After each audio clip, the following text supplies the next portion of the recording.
जय श्री गणेश। प्रिय श्रोतागण, क्या आपने कभी ये सुना है कि बुधवार के दिन भगवान श्री गणेश की एक दिव्य कथा सुन लेने मात्र से जीवन के सारे दुख स्वयं मिट जाते हैं और संतान पर कभी कोई संकट नहीं आता। प्रिय श्रोताओं, आज आप जिस कथा का श्रवण करने जा रहे हैं वो केवल एक कहानी नहीं बल्कि स्वयं सुख, शांति और समृद्धि का द्वार है। ये कथा बुधवार के पावन दिन भगवान गणेश की उस दिव्य लीला और महिमा से जुड़ी है जिसे सुनने मात्र से मनुष्य के जीवन के सभी पाप, क्लेश और बाधाएं स्वयं समाप्त हो जाती हैं। बुधवार का दिन विघ्नहर्ता, मंगल मूर्ति भगवान गणेश को समर्पित है। ये वह दिन है जब बुद्धि और विवेक के दाता स्वयं अपने भक्तों के कष्टों को हरने के लिए आतुर रहते हैं। जो भक्त आज के दिन पूरी श्रद्धा से गणेश जी की आराधना करते हैं उनके जीवन में ऐसा तेज और ऐसा सौभाग्य आता है जो पीढ़ियों तक साथ रहता है। कहते हैं, जब संसार में अधर्म बढ़ने लगता है, जब रिश्तों में खटास आने लगती है और जब मनुष्य अपने मार्ग से भटकने लगता है, तब भगवान गणेश अपनी करुणा से हमें सही दिशा दिखाते हैं। वे केवल देवता नहीं बल्कि ममता, बुद्धि और शक्ति के साक्षात स्वरूप हैं। प्रिय श्रोताओं, इस कथा को आरंभ करने से पहले अपने हृदय को शांत करें और मन में केवल एक ही भाव रखें। हे प्रथम पूज्य गणेश जी, मुझ पर और मेरे परिवार पर अपनी कृपा दृष्टि बनाए रखना, क्योंकि यह कथा आपके कानों के माध्यम से सीधे आपकी आत्मा तक पहुंचेगी। इसमें वह शक्ति है जो निराशा को आशा में बदल सकती है। जिस घर में बुधवार की यह कथा सुनी जाती है वहां दरिद्रता और कलह का वास नहीं रहता, वहां साक्षात लक्ष्मी और सरस्वती का वास होता है। तो चलिए अपनी आत्मा को निर्मल कर भगवान गणेश के चरणों में प्रणाम करते हुए इस दिव्य कथा का आरंभ करते हैं। आज मैं आपको ले चलता हूं प्राचीन भारतवर्ष के एक अत्यंत सुंदर और गौरवशाली राज्य में, जिसका नाम था केशव नगर। वह नगर ऐसा था जिसे देखकर लगता था मानो स्वर्ग धरती पर उतर आया हो। केशव नगर के चारों ओर ऊंची ऊंची स्वर्णमयी दीवारें थीं, जो सूर्य की किरणों में ऐसे चमकती थीं जैसे पूरा नगर सोने से मढ़ा हो। नगर के बीचों बीच भगवान गणेश का एक विशाल मंदिर था, जिसकी घंटियों की गूंज सुबह शाम पूरे वातावरण को भक्तिमय बना देती थी। वहां के लोग सुखी थे, गलियां साफ सुथरी थीं और हर घर के बाहर रिद्धि सिद्धि के दाता गणेश जी की प्रतिमा विराजमान थी। इस भव्य नगर के अधिपति थे चक्रवर्ती सम्राट राजा सूर्य प्रताप। राजा सूर्य प्रताप कोई साधारण राजा नहीं थे, वे एक वीर शिरोमणि और परम धर्मात्मा थे। उनका व्यक्तित्व इतना विशाल था कि उनके दर्शन मात्र से ही प्रजा का आधा दुख दूर हो जाता था। राजा के माथे पर हमेशा एक दिव्य तेज रहता था, जो उनकी कठिन तपस्या और भगवान गणेश के प्रति अटूट भक्ति का प्रतीक था। वे अपनी प्रजा को संतान की भांति प्रेम करते थे। उनके राज्य में कभी कोई भूखा नहीं सोता था और न ही किसी के साथ अन्याय होता था। राजा सूर्य प्रताप का नियम था कि वे हर बुधवार को स्वयं राजमहल के बाहर बैठकर निर्धनों को दान देते थे और भगवान गणेश का कीर्तन करवाते थे। वे कहते थे कि यह राजपाट, यह वैभव सब उस गजानन की कृपा है, मैं तो केवल उनका एक सेवक हूं। राजा की दानशीलता की चर्चाएं दूर दराज के देशों तक फैली हुई थीं। राजा की अर्धांगिनी रानी मालविका भी साक्षात लक्ष्मी का स्वरूप थीं। उनकी सुंदरता केवल उनके मुख पर नहीं बल्कि उनके विचारों और उनके स्वभाव में भी थी। रानी मालविका अत्यंत सरल हृदय और पतिव्रता स्त्री थीं। वे राजा के हर धर्म कर्म के कार्य में उनके कंधे से कंधा मिलाकर चलती थीं। रानी का दिन भगवान गणेश की सेवा से ही शुरू होता था। वे स्वयं अपने हाथों से गणेश जी के लिए मोदक बनाती और मंदिर की साफ सफाई में हिस्सा लेती थीं। उनके मन में प्रजा के प्रति वही प्रेम था जो एक माता के मन में अपनी संतानों के लिए होता है। राजा सूर्य प्रताप और रानी मालविका के जीवन में सब कुछ था, धन, वैभव, यश और प्रजा का अटूट प्रेम। लेकिन एक बहुत बड़ी कमी थी जो उनके मन को अक्सर कचोटती रहती थी। विवाह के कई वर्ष बीत जाने के बाद भी उनके महल के आंगन में किसी बालक की किलकारी नहीं गूंजी थी। यह दुख राजा और रानी को अंदर ही अंदर खाए जा रहा था, कि उनके बाद इस महान वंश को कौन संभालेगा, कौन गणेश जी की इस अटूट भक्ति की परंपरा को आगे बढ़ाएगा। रानी मालविका अक्सर मंदिर में जाकर गणेश जी की प्रतिमा के सामने रोती थी और कहती थी, हे विघ्नहर्ता, क्या मेरी सेवा में कोई कमी रह गई? क्या आप मुझसे रूठ गए हैं? राजा सूर्य प्रताप उन्हें ढांढस बंधाते थे, लेकिन स्वयं भी व्याकुल रहते थे। फिर भी उन्होंने कभी अपना धर्म नहीं छोड़ा। उन्होंने गणेश जी पर अपना विश्वास कभी कम नहीं होने दिया। वे और भी अधिक श्रद्धा से बुधवार का व्रत करने लगे और भगवान की भक्ति में लीन रहने लगे। समय बीतता गया और एक दिन वो मंगल घड़ी आई जिसका पूरे केशव नगर को इंतजार था। बुधवार का ही दिन था। चारों ओर सुखद हवाएं चल रही थीं और पक्षी चहचहा रहे थे। भगवान गणेश की कृपा से रानी मालविका ने एक अति सुंदर और तेजस्वी पुत्र को जन्म दिया।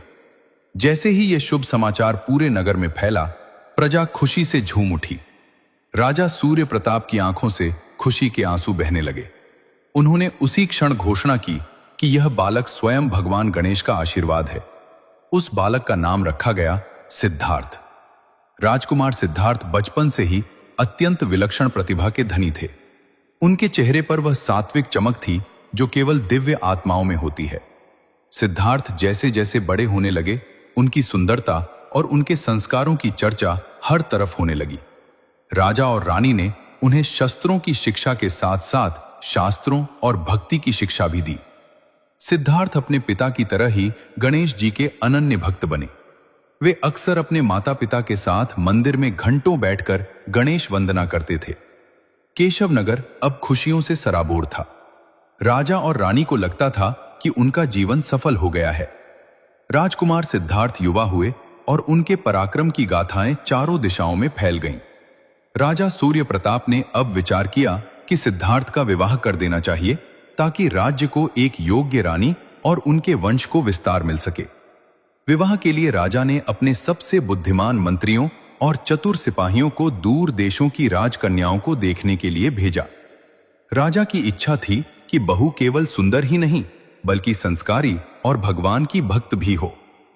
मंत्रियों ने कई राज्यों का भ्रमण किया और अंततः वे एक बहुत ही प्रसिद्ध और समृद्ध राज्य में पहुंचे, जहां की राजकुमारी राधिका की सुंदरता के चर्चे पूरे आर्यावर्त में थे। राजकुमारी राधिका का रूप ऐसा था कि जो उसे एक बार देख ले वह देखता ही रह जाए। मंत्रियों ने आकर राजा सूर्य प्रताप को बताया कि राधिका ही सिद्धार्थ के लिए सबसे योग्य वधू होगी। राजा और रानी ने सहर्ष अपनी अनुमति दे दी और धूमधाम से विवाह की तैयारियां शुरू हो गई। केशव नगर को किसी दुल्हन की तरह सजाया गया। हर घर में खुशियां मनाई जा रही थीं। राजकुमार सिद्धार्थ और राजकुमारी राधिका का विवाह संपन्न हुआ। जब राधिका ने पहली बार केशव नगर के महल में कदम रखा तो राजा और रानी ने उनका स्वागत किसी देवी की तरह किया। उन्होंने राधिका पर अपनी जान छिड़क दी। सिद्धार्थ भी अपनी पत्नी से बहुत प्रेम करते थे और उन्हें पाकर स्वयं को भाग्यशाली समझते थे। राजा और रानी निश्चिंत थे कि अब उनका पुत्र और पुत्रवधू मिलकर इस राज्य को और भी ऊंचाइयों पर ले जाएंगे। विवाह के बाद के वे शुरुआती दिन केशव नगर के लिए किसी उत्सव से कम नहीं थे। राजा सूर्य प्रताप और रानी मालविका अपनी पुत्रवधू राधिका को साक्षात लक्ष्मी का रूप मानते थे। महल का कोना कोना राधिका की हंसी से गूंजता रहता था। रानी मालविका ने अपनी तिजोरियों के द्वार राधिका के लिए खोल दिए थे। वे उसे अपनी बहू नहीं बल्कि अपनी सगी बेटी से भी बढ़कर स्नेह देती थीं। राजकुमार सिद्धार्थ भी अपनी पत्नी के मोहपाश में बंधे हुए थे। उन्हें लगता था कि ईश्वर ने उन्हें संसार की सबसे सुंदर और गुणी जीवन संगिनी प्रदान की है। लेकिन प्रिय श्रोताओं, कहते हैं कि सोने की चमक बाहर से तो दिखती है, पर उसके भीतर क्या है यह केवल समय ही बताता है। राधिका, जो बाहर से अत्यंत सौम्य और शांत दिखाई देती थी, उसके भीतर कुटिलता और अहंकार का एक विशैला समुद्र हिलोरे मार रहा था। वह एक ऐसे राज्य से आई थी जहां केवल शक्ति और संपत्ति को ही सर्वोपरि माना जाता था। उसके लिए भक्ति, दान, पुण्य और बड़ों का सम्मान केवल कमजोरी के लक्षण थे। जैसे जैसे दिन बीतने लगे, राधिका का असली स्वभाव धीरे धीरे उभरने लगा। उसे महल का वह सात्विक वातावरण खटकने लगा। हर सुबह जब मंदिर की घंटियां गूंजती और पूरा राज परिवार भगवान गणेश की आरती के लिए एकत्रित होता, तो राधिका के मन में झुंझलाहट होने लगती। उसे लगता कि यह सब समय की बर्बादी है। उसे वह सादगी पसंद नहीं थी जो राजा सूर्य प्रताप और रानी मालविका के जीवन का आधार थी। विशेष रूप से बुधवार का दिन राधिका के लिए सबसे कष्टकारी होता था। उस दिन राजा सूर्य प्रताप सूर्योदय से पूर्व उठकर व्रत रखते, गणेश जी का अभिषेक करते और फिर राजमहल के द्वार पर बैठकर निर्धनों, असहायों और साधु संतों को अन्न, वस्त्र और स्वर्ण मुद्राओं का दान करते थे। राधिका जब अपनी खिड़की से राजा को भारी मात्रा में धन और अनाज दान करते देखती, तो उसका हृदय ईर्ष्या और क्रोध से जल उठता। वो मन ही मन सोचती, ये बूढ़ा राजा पागल हो गया है। पूर्वजों की कमाई हुई इस अपार संपत्ति को इन कंगालों और भिखारियों में लुटा रहा है। कल को अगर राज्य पर कोई विपत्ति आई तो क्या ये भिखारी हमें सेना देंगे? ये संपत्ति मेरी और सिद्धार्थ की है और इसे इस तरह बर्बाद होते देखना मेरे बस की बात नहीं। उसके इस विषैले विचारों को हवा देने वाली थी उसकी दासी, जो उसके साथ ही उसके मायके से आई थी। वो दासी भी राधिका की तरह ही कुटिल और लालची थी। एक रात जब महल के सभी लोग सो चुके थे, राधिका अपने कक्ष में बेचैनी से टहल रही थी।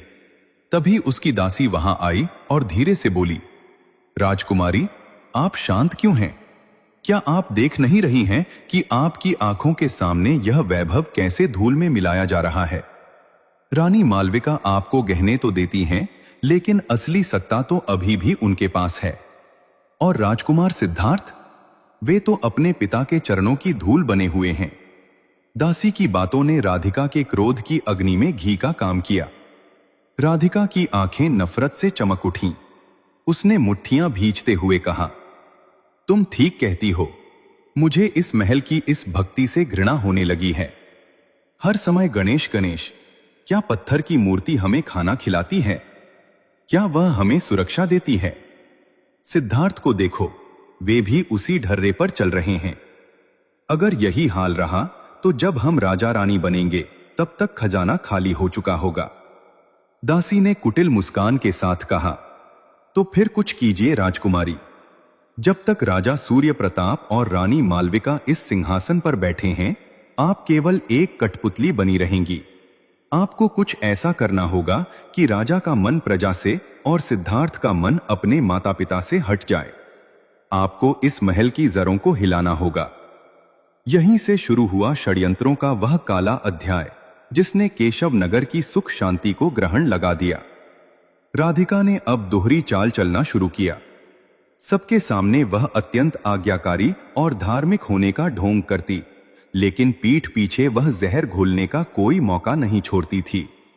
एक बुधवार की बात है, राजा सूर्य प्रताप मंदिर में गणेश जी की कथा सुन रहे थे। राधिका ने जानबूझकर उस दिन उपवास तोड़ा और अपनी दासी के साथ मिलकर रसोई में जाकर उन पकवानों का अपमान किया जो भगवान को भोग लगाने के लिए बनाए गए थे। उसने चुपके से भोग की थाली में कुछ ऐसा मिला दिया जिससे वह अशुद्ध हो जाए। लेकिन भगवान गणेश, जो अंतर्यामी हैं, वे सब देख रहे थे। उस दिन चमत्कार हुआ कि जैसे ही वह अशुद्ध भोजन पंडित जी ने उठाने की कोशिश की, उसमें से तीखी दुर्गंध आने लगी। राजा को लगा कि शायद रसोईदारों से कोई चूक हुई है। उन्होंने उन्हें क्षमा कर दिया।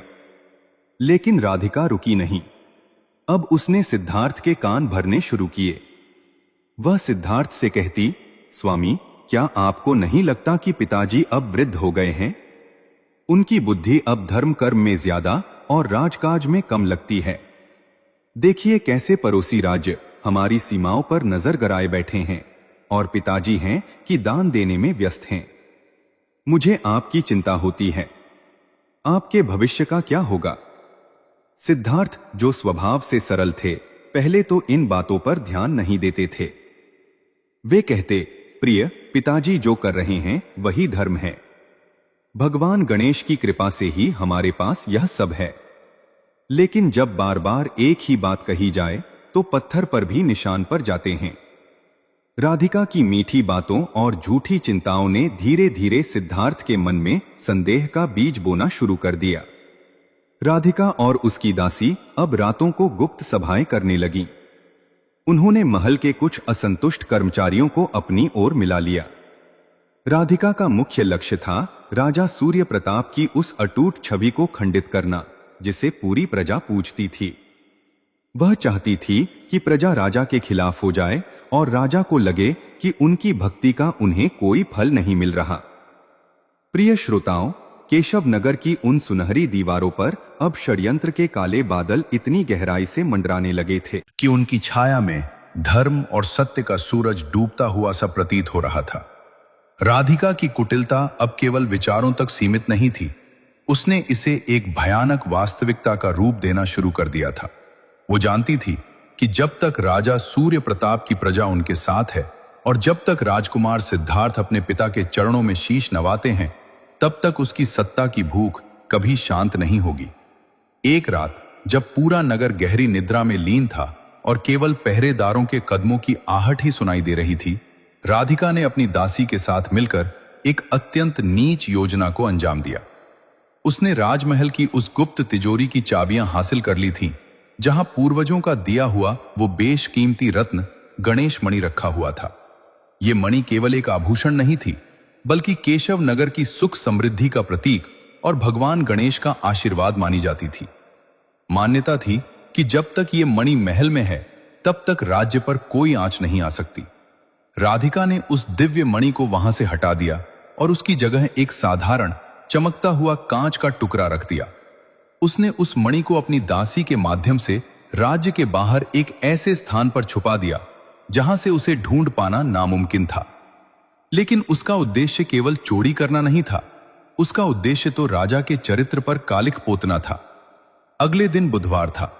राजा सूर्य प्रताप हमेशा की तरह अपनी नियमित पूजा के बाद राजकोष का निरीक्षण करने पहुंचे ताकि वे दान के लिए स्वर्ण मुद्राएं निकाल सकें। जैसे ही उन्होंने तिजोरी खोली, उनकी अनुभवी आंखों ने तुरंत पहचान लिया कि वहां रखी मणि असली नहीं है। राजा का हृदय धक से रह गया। उन्होंने कांपते हाथों से उस कांच के टुकड़े को उठाया। उनके मन में पहला विचार यही आया कि यह किसी बाहरी शत्रु का काम है। लेकिन तभी, जैसा कि राधिका ने पहले से तय कर रखा था, उसकी दासी ने पूरे महल में शोर मचाना शुरू कर दिया। वह चिल्लाने लगी, अनर्थ हो गया, अनर्थ हो गया, किसी ने राजकोष से पवित्र गणेश मणि चुरा ली है। देखते ही देखते पूरे महल में हरकंप मच गया। राजकुमार सिद्धार्थ और रानी मालविका भी वहां पहुंच गए। राधिका ने इस अवसर को हाथ से जाने नहीं दिया। उसने अपनी आंखों में झूठे आंसू भरकर सिद्धार्थ से कहा, स्वामी, यह क्या हो गया? मैंने सुना है कि यह मणि तभी अपनी जगह छोड़ती है जब राजा का मन धर्म से विमुख हो जाए। क्या पिताजी ने अपनी अत्यधिक दानवीरता के चक्कर में राज्य को दिवालिया होने से बचाने के लिए कहीं इस मणि का सौदा तो नहीं कर दिया? सिद्धार्थ ने क्रोध से अपनी पत्नी को देखा। राधिका, तुम होश में तो हो? तुम पिताजी पर ऐसा लांछन लगा रही हो? राधिका ने और भी अधिक रोने का नाटक करते हुए कहा, मैं लांछन नहीं लगा रही स्वामी, मैं तो बस वही कह रही हूं जो पिछले कुछ दिनों से नगर में चर्चा का विषय बना हुआ है। लोग कह रहे हैं कि राजा साहब गुप्त रूप से अपनी संपत्ति बाहर भेज रहे हैं ताकि वे अपनी दानवीर की छवि को बनाए रख सकें। मुझे तो डर है कि कहीं कल को यह सिंहासन भी न बेच दिया जाए। राजा सूर्य प्रताप, जो वहां चुपचाप खड़े थे, अपनी पुत्र वधू के मुख से ये शब्द सुनकर स्तब्ध रह गए। उनके पैर लड़खड़ाने लगे। जिस बहू को उन्होंने बेटी माना, वह उन पर इतना बड़ा आरोप लगा रही थी। उन्होंने सिद्धार्थ की ओर देखा। उम्मीद थी कि उनका पुत्र उनका पक्ष लेगा, लेकिन सिद्धार्थ के मन में जो संदेह का बीज राधिका ने पहले ही बो दिया था, वह अब अंकुरित होने लगा था। सिद्धार्थ ने अपने पिता की आंखों में आंखें डालकर नहीं देखा, बल्कि उनकी नजरें नीची थीं। रानी मालविका ने आगे बढ़कर राजा का हाथ थामा और गर्जना करते हुए कहा, सावधान राधिका, अपनी जुबान को लगाम दो। महाराजा पर संदेह करना साक्षात ईश्वर पर संदेह करने जैसा है।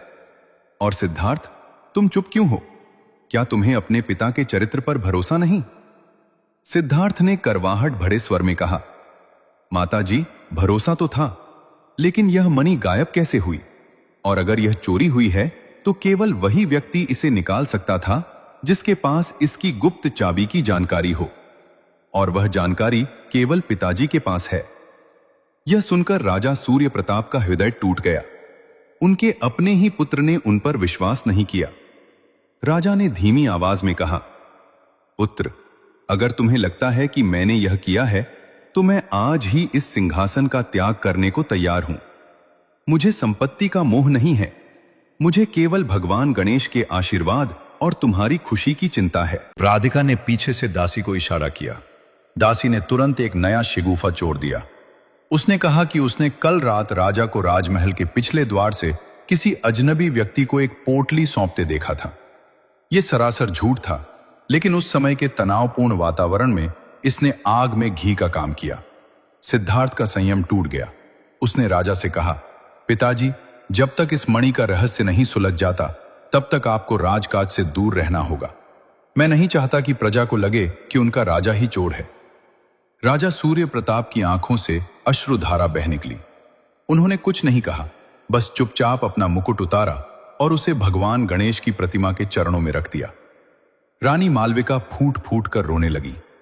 पूरा महल, जो कभी खुशियों का धाम था, अब मातम के साए में डूब गया था। राधिका के मन में लड्डू फूट रहे थे। उसकी पहली जीत हो गई थी। राजा अब सत्ता से बाहर थे और सिद्धार्थ पूरी तरह से उसके प्रभाव में आ गए थे। लेकिन उसकी कुटिलता यहीं खत्म नहीं हुई। उसने अब सिद्धार्थ को उकसाया कि वो राजा और रानी को राजमहल के मुख्य भाग से हटाकर एक छोटे से पुराने कक्ष में भेज दे, ताकि जांच निष्पक्ष हो सके। प्रिय श्रोताओं, केशव नगर के उस भव्य राजमहल में जहां कभी खुशियों की शहनाइयां गूंजती थीं, अब एक ऐसी खामोशी छा गई थी जो चीख चीख कर अधर्म के बढ़ने की गवाही दे रही थी। राजा सूर्य प्रताप और रानी मालविका, जिन्हें पूरी प्रजा साक्षात ईश्वर का रूप मानती थी, आज वे अपने ही पुत्र के महल के एक सीलन भरे अंधेरे कक्ष में कैद थे। वो कमरा इतना छोटा था कि वहां सूर्य की एक किरण भी बड़ी मुश्किल से पहुंचती थी। दीवारों पर जमी काई और फर्श की ठंडक राजा और रानी के वृद्ध शरीरों को कष्ट दे रही थी, लेकिन उनका असली दर्द शारीरिक नहीं बल्कि मानसिक और भावनात्मक था। राधिका की कुटिलता की सीमा अब लांघ चुकी थी। उसने केवल उन्हें कैद नहीं किया था, बल्कि उनकी आत्मा को तोड़ने का हर संभव प्रयास कर रही थी। उसने कड़े आदेश दे रखे थे कि राजा और रानी को केवल एक समय का सादा भोजन दिया जाए, और वह भी ऐसा कि जिसे देखकर ही मन खिन्न हो जाए। दासी, जो राधिका की परछाई थी, वह भोजन लेकर जाती और बड़े ही अपमानजनक शब्दों में कहती, लीजिए महाराज, कल तक आप 56 भोग खाते थे, आज इस सूखे टुकड़े का स्वाद चखिए। आखिर आपने जो पाप किया है उसका फल तो भुगतना ही पड़ेगा। रानी मालविका की आंखों के आंसू सूख चुके थे। वे अक्सर राजा के चरणों के पास बैठकर सुबकती रहती।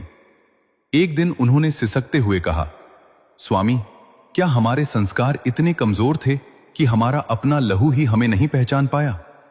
जिस पुत्र को हमने भगवान गणेश की अनन्य तपस्या से प्राप्त किया, आज वही हमें एक अपराधी की तरह देख रहा है। क्या यही हमारी नियति थी? राजा सूर्य प्रताप, जो उस अंधेरे में भी शांत भाव से पद्मासन लगाकर बैठे थे, उन्होंने अत्यंत कोमल स्वर में कहा, मालविका, विचलित मत हो। संसार का नियम है कि जब घोर अंधकार छाता है तभी भोर के सूर्य की प्रतीक्षा करनी चाहिए। यह हमारे कर्मों का फल नहीं बल्कि हमारे धैर्य की परीक्षा है। सिद्धार्थ बुरा नहीं है, उसकी बुद्धि पर माया और कुटिलता का पर्दा पड़ा है। भगवान गणेश सब देख रहे हैं। जो विघ्नहर्ता हैं, वे समय आने पर इन विघ्नों को भी हर लेंगे। तुम बस नाम जप करो, क्योंकि संकट में केवल वही एक सहारा है। इधर महल के मुख्य भाग में राधिका अपनी अगली और सबसे भयानक चाल चलने की तैयारी कर रही थी। वह जानती थी कि सिद्धार्थ के मन में अभी भी कहीं न कहीं अपने माता पिता के प्रति थोड़ी ममता शेष है। जब तक वह ममता पूरी तरह नफरत में नहीं बदल जाती, राधिका का सिंहासन सुरक्षित नहीं था। उसने अपनी दासी के साथ मिलकर एक अत्यंत घिनौना नाटक रचा। एक शाम जब सिद्धार्थ काम के बोझ से थके हुए अपने कक्ष में आए, तो उन्होंने देखा कि राधिका जमीन पर बैठी जोर जोर से रो रही है।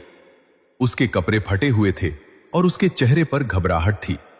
सिद्धार्थ घबराकर उसके पास दौड़े और उसे संभालते हुए पूछा, राधिका, ये क्या हुआ? तुम इस अवस्था में क्यों हो? किसने तुम्हें चोट पहुंचाने का साहस किया? राधिका ने सिद्धार्थ का हाथ पकड़ लिया और कांपते हुए स्वर में बोली, स्वामी, मुझे बचा लीजिए। मैं नहीं जानती थी कि आपके माता पिता मुझसे इतनी घृणा करते हैं। आज जब मैं उनके कक्ष के पास से गुजर रही थी और उनके लिए कुछ फल लेकर गई थी तो उन्होंने मुझ पर प्रहार किया। उन्होंने कहा कि अगर मैं और आप इस महल से नहीं निकले तो वे हम दोनों को तंत्र मंत्र के द्वारा मरवा देंगे। वे चाहते हैं कि हम मर जाएं ताकि वे फिर से राजा और रानी बन सकें। देखिए स्वामी, उन्होंने ये काली गुड़िया और कुछ तांत्रिक वस्तुएं छिपा रखी थी। राधिका ने एक पोटली खोली जिसमें कुछ काले कपड़े, हड्डियां और नींबू थे। ये सब उसकी दासी ने चुपके से राजा के कक्ष के बाहर रख दिए थे। सिद्धार्थ ने जैसे ही वे चीजें देखीं, उनका खून खौल उठा। उनकी बुद्धि पर पराभ्रम का पर्दा और भी गहरा हो गया। वे सोचने लगे कि उनके माता पिता इतने गिर सकते हैं कि उनके जीवन के साथ खिलवाड़ करें। क्रोध में अंधा होकर सिद्धार्थ उसी क्षण उस छोटे कक्ष की ओर दौड़े जहां राजा और रानी थे। उन्होंने पैर मारकर दरवाजा खोला। राजा सूर्य प्रताप उस समय ध्यान में लीन थे। सिद्धार्थ ने चिल्लाकर कहा, बस कीजिए पिताजी, अब और नाटक मत कीजिए। मैं अब तक चुप था क्योंकि आप मेरे पिता हैं, लेकिन अब आपने मेरी पत्नी और मेरे जीवन पर हमला करने की कोशिश की है। क्या आप इतने लालची हो गए हैं कि सत्ता के लिए अपने ही पुत्र की बलि चढ़ा देंगे? राजा सूर्य प्रताप ने धीरे से अपनी आंखें खोली। उनकी आंखों में क्रोध नहीं बल्कि एक असीम करुणा थी। उन्होंने शांत स्वर में कहा, पुत्र, जिस हृदय में केवल प्रजा और ईश्वर का वास हो वहां स्वार्थ की जगह नहीं होती।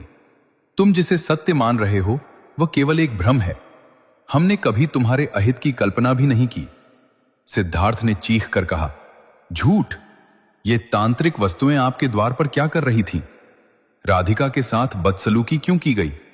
आज से आपका और मेरा रिश्ता पूरी तरह समाप्त होता है। मैं आपको मृत्यु दंड तो नहीं दे सकता क्योंकि मेरा हृदय अभी भी कांपता है, लेकिन कल सुबह सूर्योदय के साथ आपको और माताजी को इस राज्य की सीमाओं से बाहर निकाल दिया जाएगा। अब आप केशव नगर के राजा नहीं बल्कि एक साधारण अपराधी बनकर इस धरती से जाएंगे। यह सुनकर रानी मालविका मूर्छित होकर गिर पड़ी। राजा सूर्य प्रताप ने उन्हें संभाला, लेकिन उनकी अपनी आंखों से एक भी आंसू नहीं गिरा। उन्होंने केवल इतना कहा, जैसी तुम्हारी इच्छा पुत्र।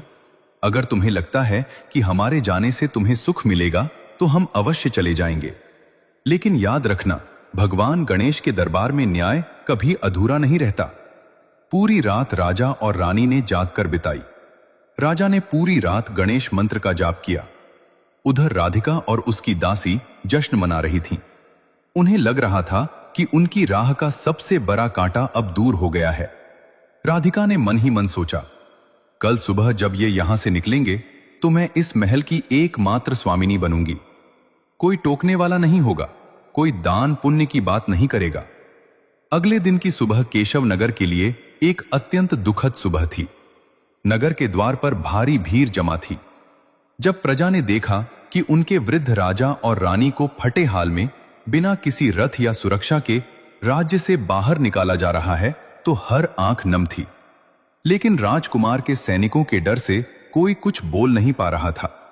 राजा सूर्य प्रताप ने हाथ जोर कर अपनी प्रजा को अंतिम प्रणाम किया और रानी मालविका का हाथ थामकर जंगलों की ओर बढ़ गए। उनके पीछे पीछे केवल एक ही चीज चल रही थी, उनका अटूट विश्वास। सिद्धार्थ ने महल की बालकनी से उन्हें जाते हुए देखा। उनके मन में एक पल के लिए कसक उठी, लेकिन पास खड़ी राधिका ने उनके कान में फिर से जहर घोल दिया। स्वामी, अब हम सुरक्षित हैं। अब हमारे जीवन में कोई संकट नहीं आएगा। प्रिय श्रोताओं, वन की पगडंडियां बड़ी कठोर थीं। वे राजा सूर्य प्रताप और रानी मालविका, जिन्होंने कभी जमीन पर नंगे पैर नहीं रखे थे, आज कंकर पत्थरों और कांटों के बीच चलने को विवश थे। रानी मालविका के पैर छिल चुके थे, उनसे रक्त बह रहा था और प्यास से उनका गला सूखा जा रहा था। दोपहर की तपती धूप उनके शरीर को झुलसा रही थी। एक घने बरगद के पेड़ के नीचे पहुंचकर रानी मालविका निढाल होकर गिर पड़ी। राजा सूर्य प्रताप ने व्याकुल होकर उन्हें संभाला और अपने फटे हुए वस्त्र के कोने से उनके चेहरे का पसीना पोंछा। रानी ने अत्यंत क्षीण स्वर में कहा, स्वामी, अब मुझ में और चलने की शक्ति नहीं रही। ऐसा लगता है कि प्राण अब पखेरु उड़ने ही वाले हैं। पर मन में एक ही टीस है कि मरते समय अपने पुत्र का मुख नहीं देख पाई और हमारे आराध्य गणेश जी भी हमसे रूठ गए। राजा सूर्य प्रताप की आंखों में पीड़ा तो थी, पर विश्वास अडिग था। उन्होंने कहा, धैर्य रखो मालविका, आज बुधवार है, हमारे आराध्य का दिन। संकट कितना ही बड़ा क्यों ना हो, मंगल मूर्ति कभी अपने भक्त का हाथ नहीं छोड़ते। तुम यहीं विश्राम करो, मैं पास की सरिता से जल लेकर आता हूं। राजा जब जल लेने के लिए पास की नदी के तट पर पहुंचे तो उन्होंने वहां की शुद्ध मिट्टी देखी। उनके मन में भाव जागा कि आज बुधवार है, चाहे मैं महलों में रहूं या जंगलों में, अपने प्रभु की पूजा के बिना यह दिन नहीं बीतेगा। राजा ने बड़े ही प्रेम और श्रद्धा से उस गीली मिट्टी को उठाया और अपने कांपते हाथों से भगवान गणेश की एक सुंदर प्रतिमा बनाई। उन्होंने वन के जंगली फूलों और बेलपत्रों से उनका श्रृंगार किया। उनके पास चढ़ाने के लिए मोदक नहीं थे, तो उन्होंने वन के कंदमूल और बेर ही प्रभु के चरणों में अर्पित कर दिए। राजा ने आंखें बंद की और करुण स्वर में प्रार्थना करने लगे, हे लंबोदर, हे गजानन, मैंने कभी अपने लिए धन दौलत नहीं मांगी। मैंने तो सदा आपकी प्रजा की सेवा की। आज मेरा अपमान हुआ, मुझे इसकी चिंता नहीं, पर आपके भक्त पर चोर का कलंक लगा है। क्या आप अपने भक्त को ऐसे ही कलंकित रहने देंगे? हे प्रभु, मेरे पुत्र को सद्बुद्धि दो। उसका कोई दोष नहीं, वह तो केवल कुसंगति के प्रभाव में है। कहते हैं कि जब भक्त अपनी पूरी आत्मा को पुकार में लगा देता है तो भगवान के सिंहासन को भी डोलना पड़ता है। जैसे ही राजा ने अपना शीश झुकाया, वैसे ही वन में एक अद्भुत सुगंध फैल गई।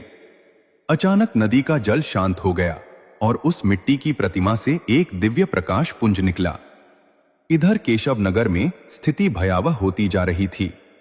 जैसे ही राजा और रानी ने नगर का परित्याग किया था, राज्य की खुशियां भी उनके साथ चली गई थीं। राजमहल में अचानक बीमारियां फैलने लगीं।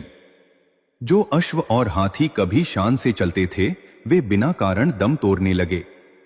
प्रजा के मन में हाहाकार मच गया। लोग सड़कों पर उतर आए और कहने लगे, यह सब उस अधर्मी राधिका के कारण हो रहा है। उसने हमारे धर्मात्मा राजा को घर से निकाला है। अब यह राज्य मरुस्थल बन जाएगा। राजकुमार सिद्धार्थ अपने कक्ष में बेचैनी से टहल रहे थे।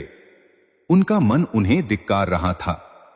तभी अचानक उनकी नजर उस स्थान पर पड़ी जहां राधिका की दासी ने वह गणेश मणि छुपाई थी।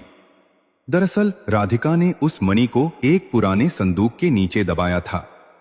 अचानक उस संदूक से खून जैसा लाल रंग का पानी निकलने लगा और उससे भयानक डरावनी आवाजें आने लगीं।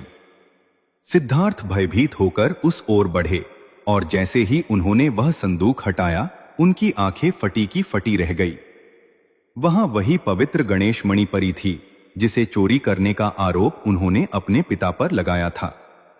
मणि के बगल में राधिका का एक कंगन भी पड़ा था जो वह षड्यंत्र रचते समय वहां भूल गई थी। सिद्धार्थ के पैरों के नीचे से जमीन खिसक गई। सारा सच एक बिजली की तरह उनके दिमाग में कौंध गया। उन्हें समझ आ गया कि कैसे राधिका और उसकी दासी ने मिलकर उनके साथ और उनके माता पिता के साथ इतना बड़ा विश्वासघात किया है। वे घृणा और क्रोध से भरकर राधिका के कक्ष की ओर दौड़े। वहां राधिका अपनी दासी के साथ बैठकर यह योजना बना रही थी कि अब राजा और रानी को जंगल में ही कैसे मरवा दिया जाए ताकि वे कभी वापस न आ सकें। सिद्धार्थ ने जैसे ही यह सुना, उनका क्रोध सीमा लांघ गया। उन्होंने गरजते हुए कहा, पापिनी, कुलता, तूने केवल मेरे माता पिता का ही अपमान नहीं किया, बल्कि तूने इस पूरे वंश और साक्षात भगवान गणेश के साथ छल किया है। जिस मणि को तूने पिताजी के खिलाफ हथियार बनाया, आज उसी ने तेरा पर्दाफाश कर दिया। राधिका और उसकी दासी डर के मारे कांपने लगीं। सिद्धार्थ ने उसी क्षण सैनिकों को आदेश दिया, इन दोनों को बंदी बना लो। इन्हें उस कालकोठरी में डाल दो जहां इन्होंने मेरे निर्दोष माता पिता को रखने की साजिश की थी। इनकी जगह वहीं है। लेकिन सिद्धार्थ का असली पश्चाताप अभी बाकी था। उन्होंने देखा कि बाहर आकाश में भयंकर बिजली करक रही है। उन्हें अपने वृद्ध पिता और माता की याद आई, जो न जाने इस समय किस हाल में होंगे। उन्होंने तुरंत अपना अश्व तैयार करवाया और बिना किसी सुरक्षा के अकेले ही जंगल की ओर दौड़ पड़े। वे चिल्ला रहे थे, पिताजी, माताजी, मुझे क्षमा कर दीजिए, मैं अपराधी हूं। रात का घना अंधेरा था, मूसलाधार बारिश शुरू हो गई थी। सिद्धार्थ जंगल में इधर उधर भटक रहे थे। उनके कपड़े फटने लगे थे, पर वे रुकने का नाम नहीं ले रहे थे। तभी उन्हें दूर एक अलौकिक रोशनी दिखाई दी। वे उसी रोशनी की दिशा में भागे। जब वे उस स्थान पर पहुंचे तो दृश्य देखकर उनके प्राण कंठ में आ गए। उन्होंने देखा कि एक बहुत बड़ा काला नाग उनके पिता और माता के ऊपर फन फैलाकर बैठा है, मानो उन्हें बारिश से बचा रहा हो। और उनके पिता राजा सूर्य प्रताप मिट्टी के गणेश जी के सामने शांति से बैठकर मंत्रोच्चार कर रहे थे। सिद्धार्थ अपने घोड़े से गिरे और घुटनों के बल रेंगते हुए अपने पिता के चरणों में जा गिरे। उनकी आवाज नहीं निकल रही थी, बस आंखों से पश्चाताप की गंगा बह रही थी। उन्होंने राजा के चरणों को अपने आंसुओं से भिगो दिया। प्रिय श्रोताओं, वन की उस घनघोर और डरावनी रात में, जहां चारों ओर हिंसक पशुओं की गर्जना हो रही थी और मूसलाधार वर्षा ने प्रलय का दृश्य उपस्थित कर दिया था, वहां एक ऐसा अद्भुत चमत्कार घटित हो रहा था जिसे देखकर स्वयं देवराज इंद्र भी चकित रह जाते। राजकुमार सिद्धार्थ अपने पिता के चरणों में ऐसे गिरे थे जैसे कोई कटा हुआ वृक्ष जमीन पर गिरता है। उनके रुदन से पूरा जंगल गूंज उठा था। वे बार बार अपने सिर को राजा सूर्य प्रताप के चरणों की धूल में रगड़ रहे थे। सिद्धार्थ का कंठ अवरुद्ध था, लेकिन उनके आंसू उनकी आत्मा की पीड़ा को व्यक्त कर रहे थे। उन्होंने सिसकते हुए कहा, पिताजी, मुझे मृत्यु दंड दे दीजिए। मुझे इस धरती पर जीवित रहने का कोई अधिकार नहीं है। जिस पुत्र को आपने अपनी तपस्या से प्राप्त किया, जिसने आपके कंधों पर बैठकर दुनिया देखी, वही पुत्र आज आपकी दुर्दशा का कारण बना। मैं अपनी पत्नी के सौंदर्य और उसकी कुटिल बातों में इतना अंधा हो गया कि मुझे साक्षात धर्म की मूर्ति अपने पिता में चोर नजर आने लगा। मुझे क्षमा मत कीजिए पिताजी, मुझे अपने चरणों से कुचल दीजिए, क्योंकि यही मेरा उचित दंड है। राजा सूर्य प्रताप, जो अब तक समाधि में थे, उन्होंने धीरे से अपनी आंखें खोली। जैसे ही उन्होंने अपने पुत्र को इस हाल में देखा, उनकी आंखों में क्रोध की एक ज्वाला तक नहीं उठी। इसके विपरीत उनकी आंखों से करुणा की अविरल धारा बहने लगी। उन्होंने कांपते हाथों से सिद्धार्थ के सिर पर हाथ रखा और उसे उठाकर अपने सीने से लगा लिया। राजा ने अत्यंत शांत और गंभीर स्वर में कहा, पुत्र, उठो। पिता कभी अपनी संतान से रुष्ट नहीं होता। जो हुआ वह विधि का विधान था। भगवान गणेश ने चाहा कि मैं राजसी सुखों का त्याग कर इस वन की शांति का अनुभव करूं और तुम्हारी बुद्धि की परीक्षा हो। इसमें तुम्हारा दोष नहीं है, यह तो कुसंगति का प्रभाव था। देखो, आज बुधवार है और इसी पावन दिन तुम यहां आए हो। इसका अर्थ है कि विघ्नहर्ता ने तुम्हारे हृदय के मैल को धो दिया है। जिस क्षण तुम्हें अपनी भूल का बोध हुआ, उसी क्षण तुम्हारे सारे पाप भस्म हो गए। तभी मूर्छित परी रानी मालविका ने भी अपनी आंखें खोली। अपने पुत्र को सामने पाकर वे अपने सारे कष्ट भूल गईं।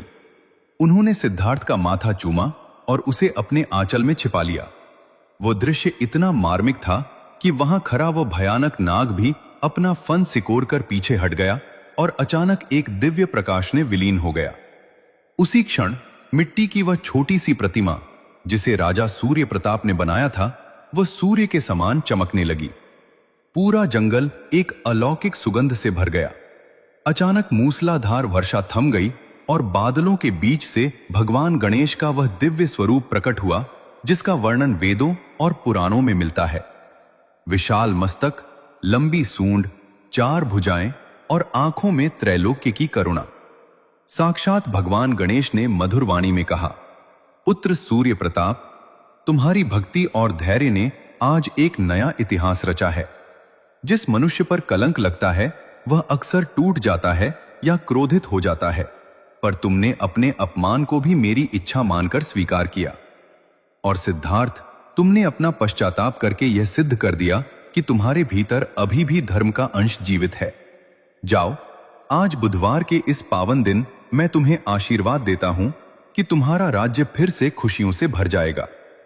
भगवान गणेश ने आगे कहा, याद रखना, जो स्त्री अपने बड़ों का अपमान करती है और पति को धर्म के मार्ग से भटकाती है, वह घर को नर्क बना देती है।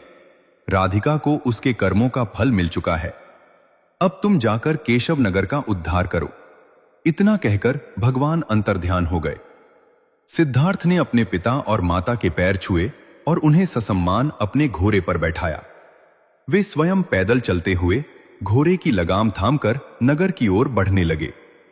जैसे जैसे वे नगर के समीप पहुंच रहे थे, प्रकृति अपना रूप बदलने लगी थी। मुरझाए हुए वृक्ष फिर से हरे होने लगे। नदियों का पानी जो गंदा हो गया था, वो गंगा जल की तरह निर्मल हो गया। जब केशव नगर की प्रजा ने देखा कि उनके प्रिय राजा और रानी वापस आ रहे हैं, तो वे खुशी से पागल हो उठे। लोग अपने घरों से बाहर निकल आए, गलियों में फूल बिछा दिए गए और गणपति बप्पा मोरया के जयकारों से पूरा आकाश गूंज उठा। प्रिय श्रोताओं, केशव नगर का राज दरबार आज खचाखच भरा हुआ था। राजा सूर्य प्रताप अपने उसी सिंहासन पर विराजमान थे, लेकिन आज उनके चेहरे पर राजसी अहंकार नहीं, बल्कि एक दिव्य शांति थी। उनके दाईं ओर रानी मालविका और बाईं ओर राजकुमार सिद्धार्थ बैठे थे। दरबार के बीचों बीच बेरियों में जकरी हुई राधिका और उसकी कुटिल दासी खड़ी थीं।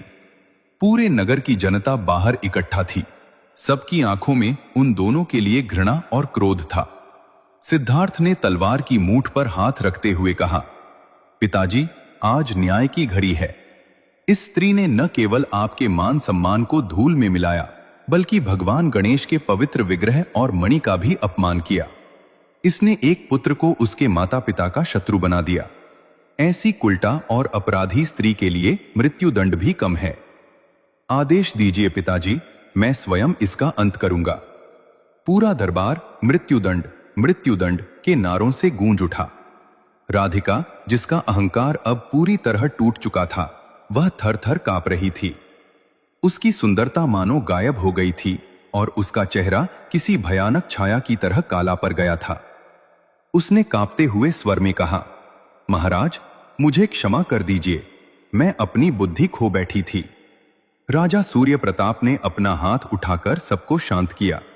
उन्होंने अत्यंत गंभीर और करुण स्वर में कहा, सिद्धार्थ, तलवार से केवल शरीर का अंत होता है, पाप का नहीं।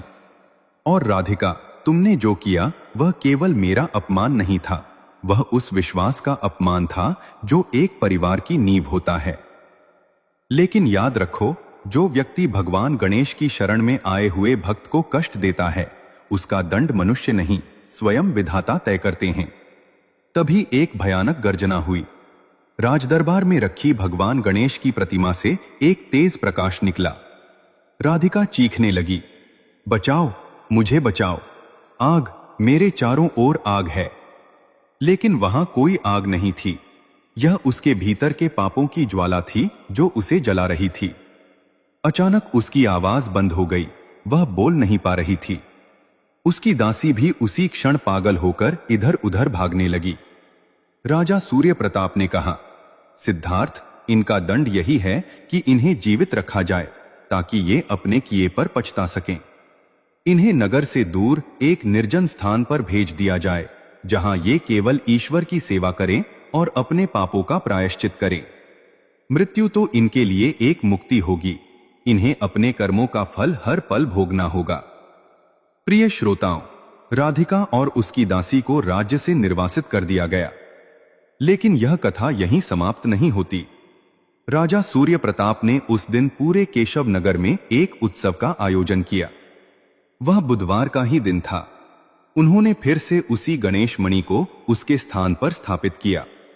सिद्धार्थ ने अब पूरी तरह से राजपाट संभाल लिया था, लेकिन वे अपने पिता के मार्गदर्शन में ही हर कार्य करते थे। अब केशव नगर में बुधवार का दिन महोत्सव की तरह मनाया जाने लगा। हर घर के बाहर रंगोली बनाई जाती, मोदक बांटे जाते और भगवान गणेश की कथा का वाचन होता। कुछ समय बाद भगवान गणेश की कृपा से सिद्धार्थ और उनके नए परिवार में सुख शांति लौट आई। सिद्धार्थ का पुनः विवाह एक अत्यंत धर्मात्मा राजकुमारी से हुआ और उनके घर में फिर से नन्हे बालकों की किलकारियां गूंजी। वह बालक इतने संस्कारी थे कि उन्होंने पूरे आर्यावर्त में केशव नगर का नाम रोशन किया। राजा सूर्य प्रताप और रानी मालविका ने अपना अंतिम समय भगवान गणेश की भक्ति में ही बिताया। कहते हैं कि जब उनका अंतिम समय आया तो स्वयं एक दिव्य विमान उन्हें लेने आया और वे सदेह वैकुंठ को सिधारे।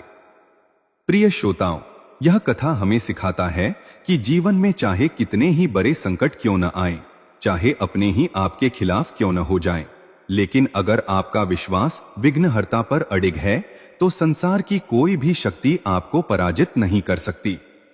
बुधवार का व्रत और गणेश जी की यह कथा सुनने मात्र से संतान पर आने वाले संकट टल जाते हैं, घर की दरिद्रता दूर होती है और मनुष्य को मोक्ष की प्राप्ति होती है। राधिका की कुटिलता ने उसे सर्वनाश की ओर धकेला, जबकि राजा की क्षमा और भक्ति ने उन्हें अमर बना दिया। ये कथा हमें यह भी सिखाती है कि किसी के बहकावे में आकर अपने माता पिता और धर्म का त्याग कभी नहीं करना चाहिए, क्योंकि माता पिता के चरणों में ही स्वर्ग होता है। तो प्रिय श्रोताओं, आज की यह दिव्य कथा आपको कैसी लगी? इस कथा के माध्यम से हमने जाना कि सत्य की हमेशा जीत होती है और भगवान गणेश अपने भक्तों की रक्षा के लिए किसी भी रूप में प्रकट हो सकते हैं। इस पावन कथा को अपने तक सीमित न रखें, इसे अपने मित्रों और परिवार के साथ साझा करें ताकि भगवान गणेश की कृपा सब पर बनी रहे। भगवान गणेश आपकी हर मनोकामना पूरी करें, आपके घर में सुख समृद्धि और शांति का वास हो। यदि आप एक सच्चे सनातनी हैं और भगवान गणेश के अनन्य भक्त हैं तो कमेंट बॉक्स में जय श्री गणेश लिखना न भूलें। और ऐसी ही दिव्य, मार्मिक और प्रेरक कथाओं के लिए हमारे चैनल PM एम्पायर को सब्सक्राइब करें, इस वीडियो को लाइक करें और अधिक से अधिक साझा करें। आपका दिन शुभ हो। जय विघ्नहर्ता गजानन।